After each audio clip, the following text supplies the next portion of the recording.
गांव की बहू के पति की हर रात मॉडर्न सौतनों के नाम। ड्राइंग रूम में महंगे सोफे, विदेशी फूलों की खुशबू और चांदी की ट्रे में सजी मिठाइयां रखी होती हैं। कमला देवी के चेहरे पर गर्व साफ दिखाई दे रहा होता है। आज मेरा राघव सच में राजकुमार लग रहा है। इतने बड़े घर की इतनी मॉडर्न लड़की हमारी बहू बनेगी। रिश्ता बराबरी वालों से ही अच्छा लगता है कमला। लड़की वाले भी बहुत बड़े बिजनेसमैन हैं। तभी दरवाजे से लड़की वाले अंदर आते हैं। उनके साथ उनकी बेटी सान्या भी होती है। सान्या स्टाइलिश गाउन में खुले बालों और आत्मविश्वास से भरी हुई मुस्कान के साथ अंदर आती है। भाभी, ये तो बिल्कुल मॉडर्न लग रही है। हाँ रिया, अब हमारे घर की शान और बढ़ जाएगी। सीढ़ियों से राघव ब्लैक सूट पहनकर नीचे उतरता है। उसकी नजर जैसे ही सान्या पर पड़ती है वो कुछ पल के लिए ठहर जाता है। राघव बेटा, ये है सान्या, तुम्हारी होने वाली दुल्हन। Hi Raghav, nice to finally meet you. Hello. दोनों की बातें होती हैं और घर के बड़े शादी की तारीख तय कर देते हैं। कुछ दिन बाद शादी का दिन आ जाता है। चारों तरफ फूलों की सजावट, चमचमाती लाइटें और शहनाई की आवाज हो रही थी। मेहमान सोने चांदी के कपड़ों में सजे अपनी अपनी सीटों पर बैठे होते हैं। स्टेज पर राघव सेहरा बांधे शेरवानी में दूल्हा बनकर मंडप में बैठा होता है। मम्मी, सान्या अभी तक आई क्यों नहीं? अरे बेटा, दुल्हन है, थोड़ा टाइम तो लगाएगी ही। इतनी बड़ी शादी है। लेकिन बारात तो कब की आ चुकी है। लड़की वालों की तरफ से भी कोई खबर नहीं आ रही है। उधर सान्या के कमरे में सान्या फोन पर किसी से धीरे धीरे बात कर रही होती है। उसके चेहरे पर घबराहट नहीं बल्कि अजीब सा धोखा दिख रहा होता है। आई एम कमिंग, बस 5 मिनट में पीछे वाले गेट से निकल रही हूँ। मैं ये शादी नहीं कर सकती। I love you. सान्या जल्दी से अपना भारी दुल्हन का दुपट्टा उतारती है, गहने उतारकर एक बैग में डालती है और साधारण सूट पहन लेती है। फिर पीछे के दरवाजे से चुपचाप निकल जाती है। मंडप में शहनाई बजती रहती है। समय बीतता जा रहा होता है। मेहमानों में कानाफूसी शुरू हो जाती है। अरे भाई, लड़की अभी तक नहीं आई। वो लगता है कुछ गड़बड़ है। कहीं दुल्हन भाग तो नहीं गई? लगता है कुछ गड़बड़ है। कहीं दुल्हन भाग तो नहीं गई? कमला देवी का चेहरा धीरे धीरे पीला पड़ने लगता है। भाई साहब, सान्या को बुलाइए ना, मुहूर्त निकल जाएगा। वो कमरे में ही तो थी, अभी देखता हूँ। लड़की के पिता जल्दी जल्दी अंदर जाते हैं। कुछ मिनट बाद उनके चेहरे पर हवाइयां उड़ रही होती हैं। वो कमरे में नहीं है। क्या मतलब नहीं है? तभी एक नौकर भागता हुआ आता है। अरे साहब, पीछे वाला गेट खुला है और मैडम की कार भी नहीं है। पूरे मंडप में सन्नाटा छा जाता है। सब हैरान रह जाते हैं। जल्दी वधू को बुलाइए, मुहूर्त निकलता जा रहा है। शुभ घड़ी ज्यादा देर इंतजार नहीं करती। हे भगवान, ये क्या हो गया? हमारी इतनी बड़ी बेइज्जती। कहा था ना, इतनी मॉडर्न लड़की है, भरोसा नहीं करना चाहिए था। राघव सब सुन रहा होता है। उसके हाथ कांपने लगते हैं। वो सेहरा उतार देता है। पापा, क्या सच में वो भाग गई? लगता तो यही है भैया। अरे ये तो बहुत बड़ी बदनामी हो गई। कमला देवी एक कुर्सी पर बैठ जाती है। उनकी आंखों से आंसू बह रहे होते हैं। मेरी तो इज्जत मिट्टी में मिल गई इतने लोगों के सामने। मंडप में अफरा तफरी मची हुई होती है। मेहमान धीरे धीरे उठकर कानाफूसी कर रहे होते हैं। कुछ लोग मोबाइल पर वीडियो बना रहे होते हैं। पता नहीं क्या हो गया इतने बड़े घर में। तभी मोहन जी घबराए हुए कांपते कदमों से रमेश के पास आते हैं। उनका सेहरा उतर चुका होता है। भाई रमेश, मेरी इज्जत तेरे हाथ में है। अरे महेश, तू कैसी बातें कर रहा है? अरे दुल्हन भाग गई। पूरा मंडप तमाशा देख रहा है। अगर आज शादी नहीं हुई तो मेरी नाक कट जाएगी। भाई, तू अपनी गौरी को इस मंडप में बिठा दे, मेरी इज्जत बचा ले। रमेश एक पल के लिए सन्न रह जाता है। उसकी आंखें फैल जाती हैं। अरे पागल हो गया है क्या? मेरी लड़की एक साधारण गांव की लड़की है। लोग तेरे बेटे का वैसे ही मजाक उड़ा रहे हैं। अगर इससे शादी हुई तो और हंसी उड़ाएंगे। अरे नहीं, कोई नहीं भाई, मैं सब देख लूंगा। आज मेरी इज्जत बचा ले, मैं तेरे हाथ जोड़ता हूँ। रमेश की नजर अपनी बेटी गौरी पर जाती है। गौरी सब सुन चुकी होती है। उसकी आंखों में डर और जिम्मेदारी दोनों झलक रहे होते हैं। बेटी, ये बहुत बड़ा फैसला है। मैं तुझ पर दबाव नहीं डालूंगा। गौरी कुछ पल चुप रहती है, फिर मंडप की तरफ देखती है जहां राघव सिर झुकाए बैठा होता है। बाबूजी, अगर मेरी वजह से किसी की इज्जत बच सकती है तो मैं तैयार हूँ। पर बेटा। रमेश अंदर के कमरे की ओर इशारा करता है। गौरी जल्दी से अंदर जाती है। मंडप में सन्नाटा छा जाता है। जब गौरी लाल जोड़े में धीरे धीरे कदम रखते हुए आती है तो ये क्या हो रहा है? ये मेरी बहू है और आज यही इस घर की इज्जत बचाएगी। राघव सिर उठाता है, उसकी नजर गौरी पर टिक जाती है। दोनों की आंखें मिलती हैं। मुहूर्त निकल चुका है, लेकिन अब भी एक शुभ घड़ी बाकी है। अगर वर वधू तैयार हो तो विवाह संपन्न किया जा सकता है। हाँ पंडित जी, मंत्र शुरू कीजिए। शादी पूरी हो जाती है और गौरी का गृह प्रवेश होता है। सब थक जाते हैं और अपने अपने कमरे में सोने चले जाते हैं। राघव कपड़े चेंज करके बेड पर लेट जाता है और गौरी भी कपड़े चेंज करके आती है। अलमारी से एक गद्दा निकालती है, धीरे धीरे फर्श पर गद्दा बिछाती है, उस पर चादर ठीक से फैलाती है और एक तकिया रख देती है। ये सब क्या कर रही हो तुम? अपना बिस्तर लगा रही हूँ। नीचे क्यों? मेरी माँ कहती है पत्नी को पति की बराबरी में नहीं सोना चाहिए, पत्नी को हमेशा पति के नीचे रहना चाहिए और नीचे ही सोना चाहिए। राघव कुछ पल उसे देखता रहता है, जैसे उसे यकीन हो न हो कि उसने क्या सुना है। तुम ये क्या बात कर रही हो? ये 2026 चल रहा है, 1962 नहीं है। ये जमाने की बात नहीं है, ये संस्कार है। माँ ने सिखाया है और संस्कार तो निभाने ही पड़ते हैं। हमारी शादी चाहे जैसी हालत में हुई हो, लेकिन अब तुम मेरी पत्नी हो। मैं हर तरह से एडजस्ट करने के लिए तैयार हूं। तुम्हें नीचे सोने की कोई जरूरत नहीं है। आप बड़े घर से हैं, मैं गांव की लड़की हूँ, मेरी परवरिश अलग है, मुझे यही सही लगता है। और मैं ये नहीं चाहता कि तुम खुद को नीचे समझो। गौरी बिना कुछ बोले लेट जाती है और राघव भी मुंह मोड़ कर लेट जाता है। अगले दिन सुबह ऊपर कमरे में गौरी तैयार हो रही होती है, नीचे सभी लोग उसका इंतजार कर रहे होते हैं। मम्मी ये वाली ड्रेस बता रही थी ना भाभी के लिए? हाँ दे इसको। बेटा आज तुझे कुछ VIP मेहमान देखने आ रहे हैं, सब बहुत मॉडर्न है, तो तू भी थोड़ा मॉडर्न कपड़े पहन लेना। ये ड्रेस ही पहन लेना, कल की तरह साड़ी पहनकर मत आ जाना। गौरी चुपचाप ड्रेस ले लेती है, ऊपर जाकर उसे बेड पर रख देती है, फिर अलमारी खोलकर एक चमचमाती भारी कढ़ाई वाली साड़ी निकालती है। ये ड्रेस ये कोई पहनने की चीज है? इतने सारे लोग आएंगे और उनके सामने मैं अपना आधा शरीर थोड़ी दिखाऊंगी। मैं नहीं पहन सकती ऐसे कपड़े। वो साड़ी पहनती है, गहने पहनती है, माथे पर बड़ी बिंदी लगाती है और लंबा सा घूंघट निकाल लेती है। मेकअप भी साड़ी के साथ चमकता हुआ करती है। ड्राइंग रूम में सभी मेहमान खड़े खड़े बातें कर रहे होते हैं, तभी सीढ़ियों पर पायल की हल्की आवाज सुनाई देती है। सबकी नजर उधर उठती है। गौरी 2 गज लंबा घूंघट करके नीचे आती है। बेटा तुझे ड्रेस दी थी, तूने वो क्यों नहीं पहनी? और ऊपर से ये 2 गज का घूंघट क्यों कर रखा है? इसकी जरूरत नहीं, इसे हटा ले। माँ जी, ससुराल के बड़ों के सामने चेहरा दिखाना उचित नहीं होता। मेरी माँ ने हमेशा सिखाया कि गैरों के सामने घूंघट रखना चाहिए। भाभी ये मल्होत्रा निवास है, आपके गांव का कोई चौपाल नहीं जो आपने इतना बड़ा घूंघट लटका रखा है, और ना ही यहाँ कोई सरपंच बैठा है। रिया और शिल्पा दोनों हंसने लगती हैं। मम्मी देख लिया आपने मॉडर्न और गांव में अंतर? आपकी गांव की संस्कारी बहू के संस्कार तो फूट फूट कर निकल रहे हैं। कमला देवी मन ही मन परेशान हो जाती है। हे भगवान, अगर इसके ऐसे ही काम रहे तो मैं तो बहुत परेशान हो जाऊंगी। इसे अपने माहौल में डालना आसान नहीं होगा। मेहमान आपस में धीरे धीरे बातें करने लगते हैं। बहू तो बहुत सुंदर है, लेकिन कुछ ज्यादा ही संस्कारी लग रही है। मुझे तो लगा था मल्होत्रा परिवार में छोटी बहू 4 चांद लगा देगी, लेकिन तुमने तो गांव की बहू लाकर पूरी वाइब ही बदल दी। कमला देवी शर्मिंदा होकर हल्की मुस्कान देती है। मुझे लगा था एक मॉडर्न बहू होगी और एक गांव की, तो घर का बैलेंस अच्छा रहेगा। मम्मी जी बस हो गया बैलेंस, देख रही है ना आप कितना अच्छा बैलेंस बन रहा है। रात डाइनिंग टेबल पर पूरा परिवार बैठा होता है। टेबल पर तरह तरह के खाने सजे होते हैं। वहीं गौरी साड़ी में लंबा पल्लू सिर पर रखे चुपचाप सबको खाना परोस रही होती है। बेटा तू भी बैठकर खाना खा ले, अकेली क्यों खड़ी है? माँ जी, जब तक मेरे पति नहीं आते हैं मैं खाना कैसे खा सकती हूँ? उनके बिना मैं अन्न ग्रहण नहीं कर सकती। बेटा राघव का फोन आया था, कह रहा था आज देर हो जाएगी, कोई बड़ा क्लाइंट आया है। कोई बात नहीं बाबूजी, जितना भी समय लगे मैं उन्हीं के साथ खाना खाऊंगी। कमला देवी धीरे से बड़बड़ाने लगती है। हे भगवान, ये और इसके संस्कार दोनों ने मेरा दिमाग खराब कर रखा है। शिल्पा और रिया एक दूसरे को देखकर हंसने लगती हैं। भाभी तो सच में व्रत पर ही रहती हैं शायद। मॉडर्न हाउस में ट्रेडिशनल ड्रामा। सब खाना खाकर अपने अपने कमरे में चले जाते हैं। गौरी सोफे के कोने में बैठी इंतजार करते करते नींद में हो जाती है। रात के करीब 1 बजे दरवाजा खुलता है। राघव थका हुआ घर में घुसता है। कोट उतारते हुए उसकी नजर सोफे पर बैठी गौरी पर पड़ती है।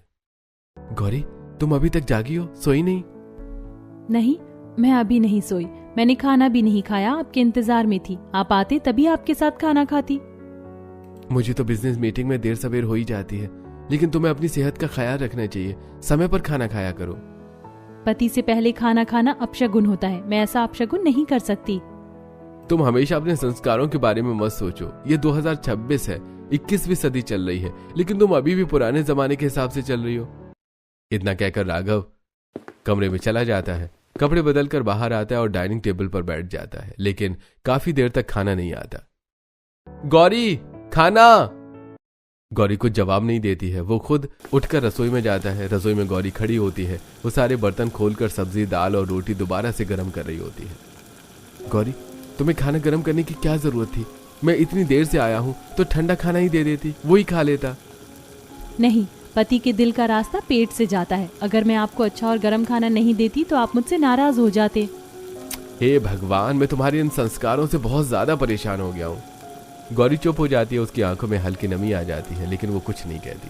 अगली सुबह गौरी जैसे ही उठती है, सबसे पहले कमला देवी और मोहन जी के कमरे में जाकर उनके पैर छूती है। दिन में कोई मेहमान आ जाए तब भी वो झुककर चरण स्पर्श करती है। दोपहर में चाय देते समय भी और शाम को फिर से। कमला देवी कई बार असहज हो जाती हैं, लेकिन कुछ कहती नहीं। शाम ड्राइंग रूम खाली होता है। कमला देवी अकेली सोफे पर बैठी होती है। तभी गौरी ट्रे में चाय लेकर आती है। चाय देने के बाद वो फिर से झुककर उनके पैर छू लेती है।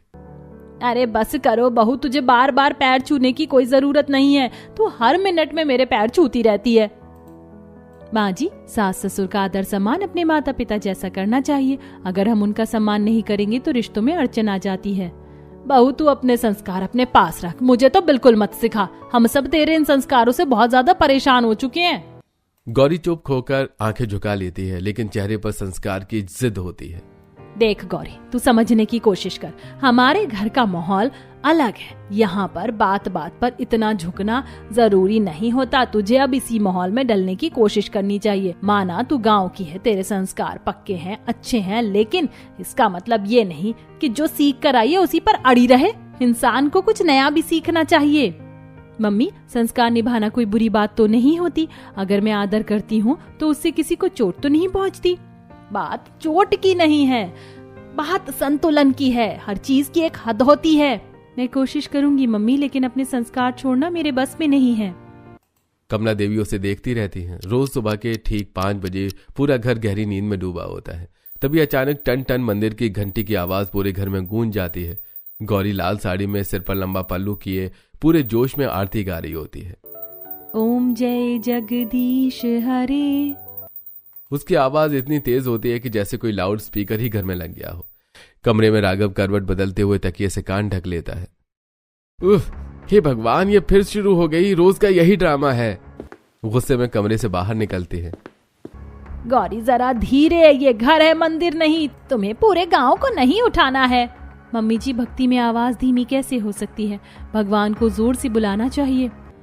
भाभी, आप और आपके संस्कार की जय हो। मोहन जी भी सिर पकड़ लेते हैं। पूरा घर नींद से टूटा हुआ, चिड़चिड़ा और परेशान होता है। अगले दिन ऑफिस के लिए तैयार होते समय राघव आईने में खुद को देखता है। लंबा कद, गोरा रंग, शार्प जॉलाइन, स्टाइलिश सूट, सच में किसी मॉडल से कम नहीं लगता है, लेकिन चेहरे पर थकान साफ दिख रही होती है। गौरी ने तो सारी हदें पार कर दी हैं। ये रोज रोज की घंटी अब बर्दाश्त नहीं होती। वो नाश्ता बिना ठीक से किए ऑफिस निकल जाता है। ऑफिस में भी राघव फाइलों में ध्यान नहीं लगा पा रहा होता। उसकी कलीग रिया दूर से उसे देखती है। यार, आज राघव कुछ ज्यादा ही हैंडसम लग रहा है, पर थोड़ा उदास भी। लगता है बीवी से झगड़ा हुआ है। चलना, आज कॉफी पर बुलाते हैं। Hey Raghav, you okay? You look stressed. Yeah just some family stuff. अगर चाहो तो हम कॉफी पर चल सकते हैं, थोड़ा मूड फ्रेश हो जाएगा। राघव एक पल को हिचकिचाता है और फिर सिर हिला देता है। कॉफी मशीन के पास रिया हंसते हुए बात करती है। वो उसकी तारीफ करती है और राघव खुश होते हुए जाता है। तुम्हें पता है, जब तुम मुस्कुराते हो ना तो पूरा ऑफिस रोशन हो जाता है। काश तुम मेरे पति होते। राघव के चेहरे पर हल्की लाली आ जाती है। घर में राघव को सिर्फ शिकायतें सुनाई देती हैं, लेकिन यहाँ कोई उसकी परेशानी समझ रहा होता है, उसकी तारीफ कर रहा होता है। धीरे धीरे राघव का दिल पिघलने लगता है। कुछ ही हफ्तों में राघव पूरी तरह बदल जाता है। अब वो देर रात तक हर दिन अलग अलग लड़कियों के साथ घूमना फिरना करता और कई रात तक घर नहीं आता। कभी पूरे परिवार के सामने दरवाजा खुलता। राघव हर रात अलग अलग लड़की के साथ लड़खड़ाते हुए अंदर आता है। तो कभी शर्ट के बटन खोले हुए, आंखें लाल, कभी कभी तो उसके शरीर से शराब की तेज बदबू आती है। कमला दरवाजे के पीछे खड़ी देखती रह जाती है और मोहन जी अखबार नीचे रख देते हैं। ये हमारा वही राघव है। भैया तो पूरी तरह बदल गए हैं। कई कई दिन राघव अपने कमरे में नहीं आता। कभी गेस्ट रूम में किसी लड़की को लेकर सो जाता, कभी ऑफिस के काम का बहाना बनाकर पूरी रात अपनी ऑफिस की किसी दोस्त के साथ बिता देता। गौरी दरवाजे के पास बैठी इंतजार करते रह जाती है। मेरे पति की हर रात आखिर कहाँ गुजर रही है? क्या मुझसे इतनी बड़ी गलती हो गई? उसका मन रोज घबराने लगता है। वो पहले जैसी तेज आवाज में आरती भी नहीं छोड़ देती है और बहुत उदास रहने लगती है। अब हर दिन राघव की कलीग नेहा और तान्या अक्सर घर आने लगती हैं। वो खुले कपड़ों में बेफिक्र हंसी के साथ सोफे पर बैठ जाती हैं। राघव चलो ना, बाहर चलते हैं, यहाँ तो बहुत बोरिंग माहौल है। चलो अभी चलते हैं। गौरी दरवाजे से सब देखती रहती है। उसकी मुट्ठियां भिज जाती हैं पर आवाज नहीं निकलती। रात के 9:30 बजे ऑफिस लगभग खाली होता है। राघव अपने केबिन में बैठा होता है। नेहा और तान्या सामने कुर्सी पर बैठी होती हैं। क्या हुआ राघव, आज घर नहीं जाना क्या? इतनी रात हो गई है। घर जाकर करूंगा भी क्या? वो संस्कारों की मूर्त मम्मी ने मेरे पीछे बांध दी है। घर आओ 2 घंटे, आरती, संस्कार, मेरा सारा मूड खराब कर देती है। मैं नहीं जा रहा आज रात। तो चलो आज होटल चलते हैं, वहीं डिनर, म्यूजिक, खूब मजे करेंगे। हाँ चलो आज वहीं चलते हैं। होटल में तेज म्यूजिक चल रहा होता है। रिया और तान्या हंस रही होती है। राघव भी हंस रहा होता है पर उसकी आंखों में एक अजीब सा खालीपन होता है। उधर टेबल पर उसका फोन लगातार वाइब्रेट हो रहा होता है। गौरी कॉलिंग। वो फोन उल्टा करके रख देता है। घर में गौरी बार बार फोन मिला रही होती है। राघव प्लीज फोन उठाइए। लेकिन कोई जवाब नहीं मिलता। गौरी पेट पकड़कर सोफे पर बैठ जाती है। अब ये रोज घर नहीं आते और आज तो मैं भूखी भी नहीं रह सकती। मेरे पेट में बहुत ज्यादा दर्द हो रहा है। कई दिनों से मैंने इनके इंतजार में खाना भी नहीं खाया। उधर होटल में राघव जोर से हंस रहा होता है। राघव एक भी कॉल नहीं उठाता है। अगले दिन राघव आईने के सामने खड़ा टाई बांध रहा होता है। गौरी दरवाजे के पास खड़ी होती है, चेहरा पीला, रात भर रोने से आंखें सूजी होती हैं। राघव आपने रात मेरा फोन क्यों नहीं उठाया? इतने दिन से आप घर भी नहीं आ रहे। मैं भी आपके चक्कर में सही से खाना नहीं खा पा रही। मेरी तबीयत खराब हो रही है। किसने कहा तुमसे कि तुम खाना मत खाओ? मैं घर नहीं आया इसका मतलब ये थोड़े है कि तुम भूखी मरोगी। तुम अपना खाना खाओ और मुझ पर ज्यादा दिमाग मत लगाया करो। मुझसे थोड़ा कम बोला करो। ये कौन सी बात होती है? आप मेरे पति हो। अगर आप मुझसे नहीं बोलोगे तो किससे बोलोगे? मेरे पास बोलने के लिए बहुत लड़कियां हैं, वो भी मेरी पसंद की और मेरे स्टैंडर्ड की। ये शब्द सुनते ही जैसे गौरी के पैरों तले जमीन खिसक जाती है। गौरी पीछे हटती है, उसकी सांसें तेज हो जाती हैं। राघव बैग उठाता है और बिना पीछे देखे दरवाजा बंद कर देता है। और घर के गार्डन में कमला और मोहन जी बैठे होते हैं। दोनों के चेहरे पर चिंता साफ दिख रही होती है। कहीं ये रिश्ता बनने के चक्कर में टूट न जाए। क्या आप वही सोच रहे हैं जो मैं सोच रही हूँ? राघव का ये बढ़ता बदलाव सही नहीं लग रहा। ऐसा लग रहा है जैसे उसका मन भर गया है गौरी से।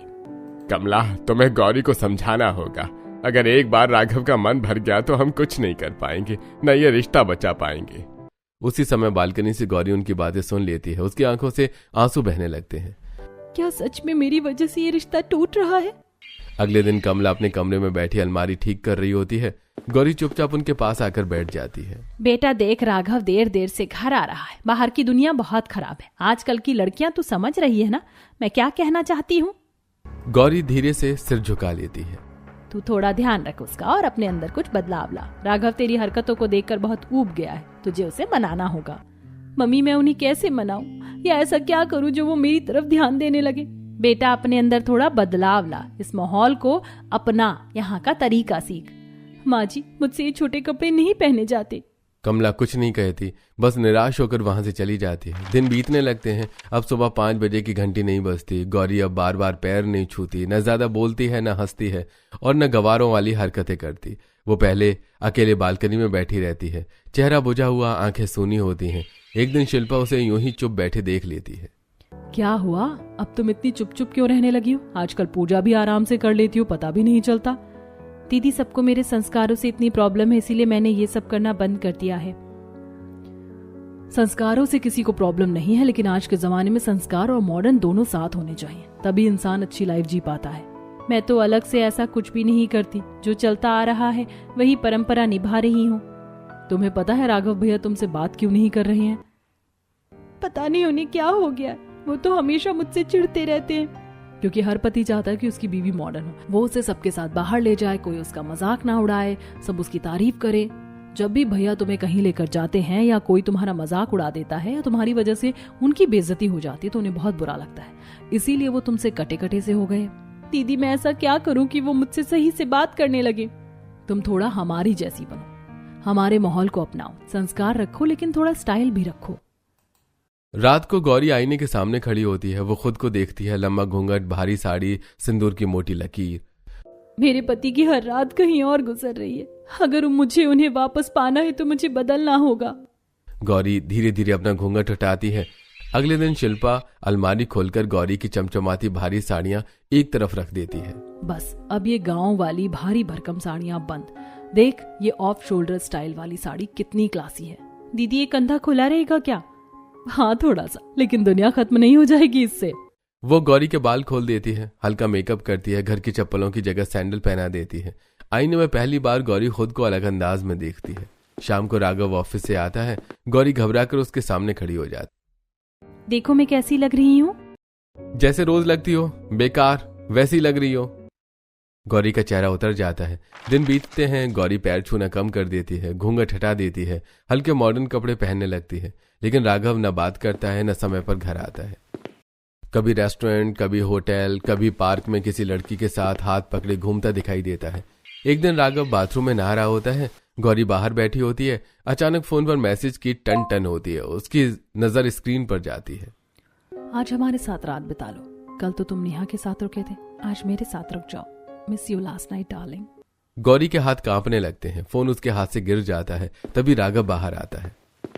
तुमने मेरा फोन कैसे गिरा दिया? हिम्मत कैसे हुई मेरा फोन छूने की? वो झटके से फोन छीन लेता है। गौरी की आंखों से आंसू बहने लगते हैं। मुझ में इतनी कमी है क्या कि आपको दूसरी लड़कियों के साथ रात गुजारनी पड़ रही है? मैंने खुद को बदलना शुरू किया, फिर भी ये सब क्यों? इतनी लड़कियां आपको रात बिताने के लिए मैसेज क्यों कर रही हैं? वो फूट कर रो पड़ती है। तुमने आज तक मेरे लिए किया ही क्या है? जब पत्नी पति को खुश नहीं रखेगी, उसकी बात नहीं मानेगी, तो पति बाहर जाएगा ही। अब मैं क्या करूं? मैंने अपनी आदतें बदल दी, पूजा कम कर दी, घूंघट हटा दिया, फिर भी आप मुझे देखते तक नहीं। बदलाव तुमने अब शुरू किए। जब मैं कहता था तब तुमने मुझे इग्नोर किया।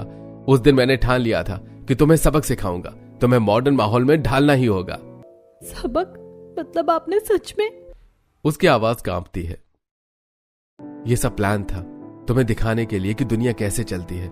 मैं अपनी इमेज खराब नहीं करूंगा। इतने बड़े परिवार का लड़का हूं, मैं कुछ गलत नहीं किया। मैंने सच कह रहे हैं, कुछ गलत नहीं किया। तुम मुझे इतना गिरा हुआ समझती हो? आपने तो मेरी जान निकाल दी थी। अगर सच में कुछ होता तो मैं तो जहर खा लेती। मुझे लगा आपकी हर रात मॉडर्न सौतनों के साथ बीत रही है। आज के बाद ऐसी बात मत करना। मैंने कभी तुम्हें संस्कार छोड़ने को नहीं कहा। बस इतना कहा कि इतने भी भोले मत बनो कि सामने वाला तुम्हारा मजाक उड़ाकर चला जाए। संस्कार रखो, लेकिन समझदारी के साथ। अब मैं वैसी बनूंगी जैसी आप चाहते हैं, लेकिन अपने अच्छे संस्कार भी नहीं छोड़ूंगी। राघव हल्की मुस्कान देता है। अगले दिन शाम के समय सीढ़ियों से किसी के सैंडल की हल्की आवाज आती है। सबकी नजर ऊपर उठती है और अगले ही पल सब हैरान रह जाते हैं। गौरी सिंपल लेकिन एलिगेंट ब्लैक ड्रेस में, हल्का सा मेकअप खुले बालों में होती है। अरे ये तो लगता है तारे जमीन पर उतर आए हैं। कितनी सुंदर लग रही है हमारी बहू। बहू तो हमेशा ही से ही सुंदर थी कमला, हम लोगों ने ही देखने में गलती कर दी। ओह माय गॉड, हमारी भाभी तो सुपरस्टार निकली। भैया संभाल के, कहीं कोई और ना ले जाए। सब हंस पड़ते हैं और शिल्पा मुस्कुराकर गौरी के पास आती है। देखा, मैंने कहा था ना, संस्कार और स्टाइल साथ साथ चल सकते हैं। गौरी तुम कैसी लग रही हूँ? आज सच में बहुत खूबसूरत, लेकिन तुम हमेशा से ऐसी ही थी। मैंने ही तुम्हें समझने में देर कर दी। गौरी की आंखें चमक उठती हैं। दोनों कार में बैठकर निकलते हैं। रेस्टोरेंट में कैंडल लाइट डिनर होता है। राघव कुर्सी खींचकर गौरी को बिठा देता है और दोनों हंसते मुस्कुराते हुए अपनी डेट पूरी कर